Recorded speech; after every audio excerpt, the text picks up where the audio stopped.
Your RSP might be one of your biggest assets. It could also become one of your biggest tax liabilities.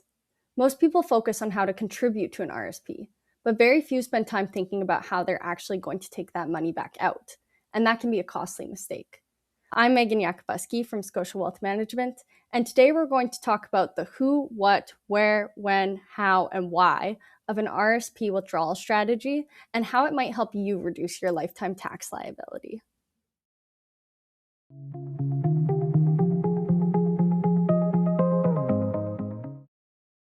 One of the biggest assumptions people make is that delaying RSP withdrawals for as long as possible is always the best strategy. After all, your investments continue growing tax-deferred, so why wouldn't you leave the money there?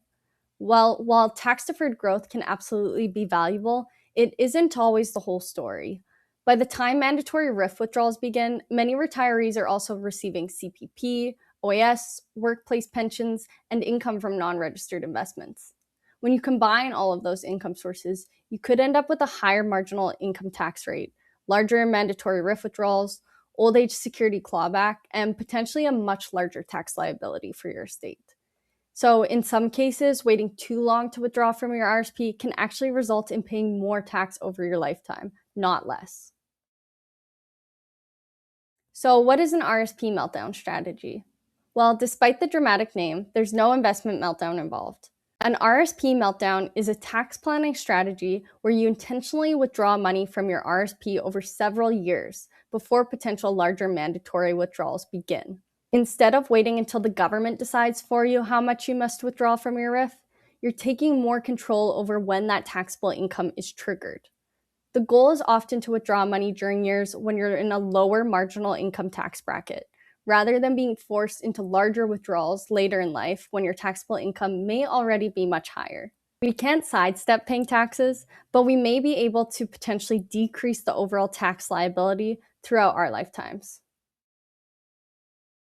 So how does it actually work? Let's look at an example. Imagine a couple retires at age 60, both with substantial RSP accounts. Rather than immediately starting CPP and OAS, they decide to delay those benefits for a few years. During that period, their taxable income is relatively low. Instead of leaving their RSPs untouched, they withdraw an amount each year.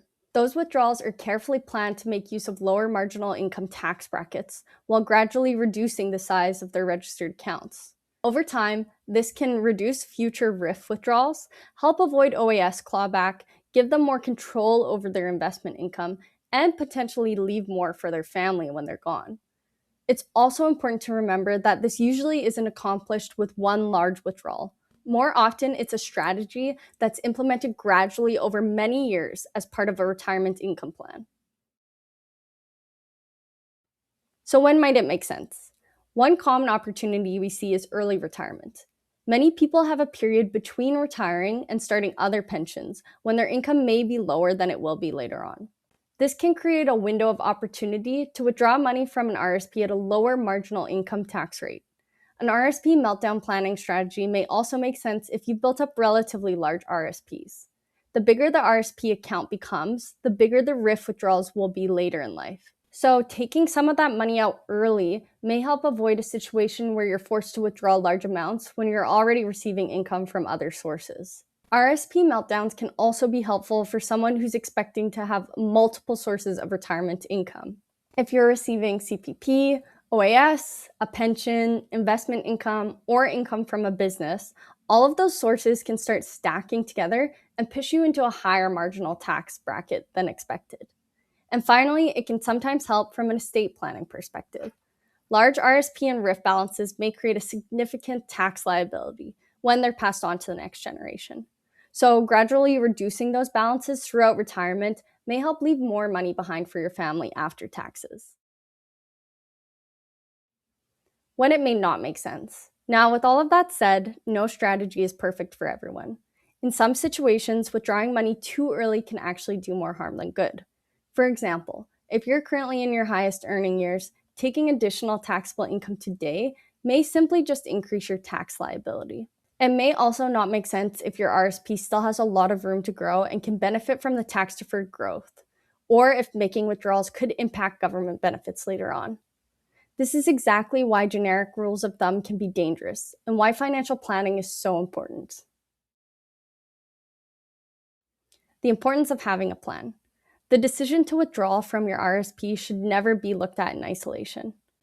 A well-designed retirement income plan considers your current and future marginal income tax brackets, when you'll start CPP and OAS, pension income, non-registered investments, TFSAs, your retirement spending needs, and your estate goals. Rather than asking, should I withdraw from my RSP?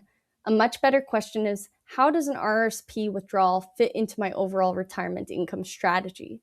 Because for many Canadians, the biggest tax planning opportunities don't happen while they're building their wealth. They happen while they're spending it.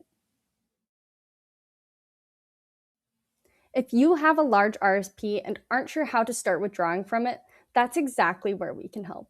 An RSP withdrawal strategy is about deciding when income tax is payable and when it can be managed more effectively over time. For the right person, a carefully planned strategy may reduce lifetime income tax, create greater flexibility in retirement, lessen the impact of OAS clawback, and even improve estate outcomes.